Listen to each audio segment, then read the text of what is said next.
गर्मियों की दोपहर थी। नूरपुर की कच्ची गलियां धूप से सफ़ेद हो रही थीं। दरख्तों के साए सिकुड़कर तंग लकीर बन गए थे और मिट्टी से भाप सी उठ रही थी।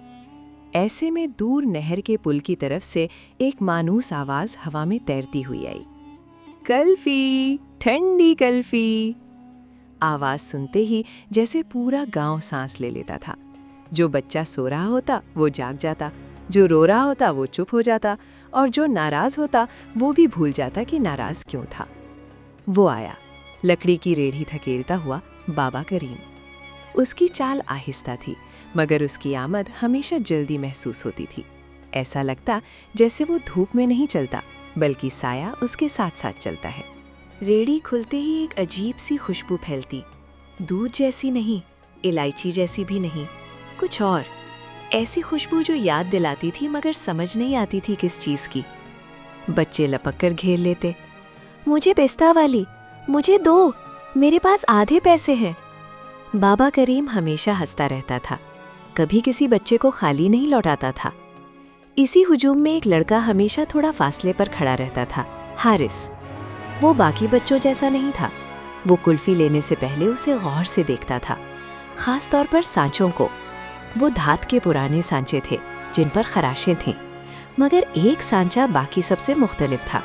वो स्याह सा था, और अजीब बात, बाबा करीम उसे कभी किसी को नहीं देता था। एक दिन हारिस ने पूछ लिया, बाबा ये वाला क्यों नहीं देते? बाबा करीम ने पहली बार फौरन जवाब नहीं दिया। उसने सांचे पर हाथ फेरा, फिर आहिस्ता से उसे कपड़े में लपेटकर रेहड़ी के नीचे रख दिया। ये अभी तैयार नहीं होता। मगर बाकी तो है। बाबा मुस्कुराया, हर चीज़ हर वक्त नहीं खाई जाती। हारिस को जवाब समझ न आया, मगर तजस्सुस बढ़ गया। अगले कई दिन वो देखता रहा। बाबा करीम रोज़ एक वक्त पर उस सांचे को निकालता, देखता, फिर वापस रख देता, जैसे किसी का इंतज़ार हो। एक शाम गांव में आंधी आई, बच्चे घरों में बंद हो गए।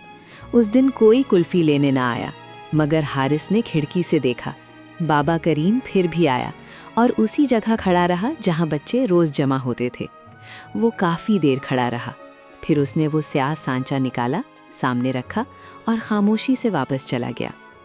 अगले दिन खबर फैली कि बाबा करीम बीमार है। कई दिन तक आवाज़ ना आई।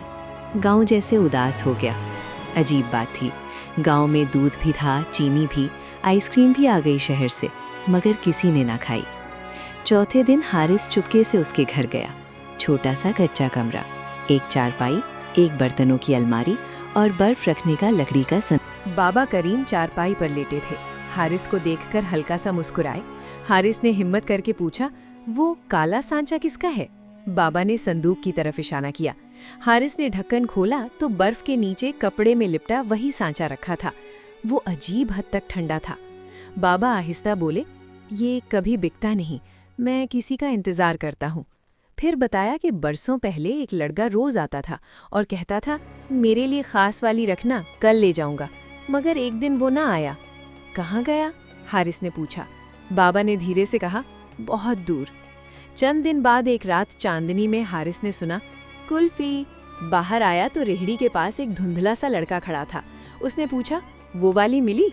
बाबा भी बाहर आ गए। आंखों में आंसू लिए सिया सांचा निकाला और उसके हवाले कर दिया। लड़के ने मुस्कुराकर कहा, देर हो गई, अब ठीक है। एक लुकमा लिया और रोशनी में बदलकर गायब हो गया। बाबा ने सुकून से बताया, वो उसी दिन मर गया था जब मैंने उसे कल आने को कहा था।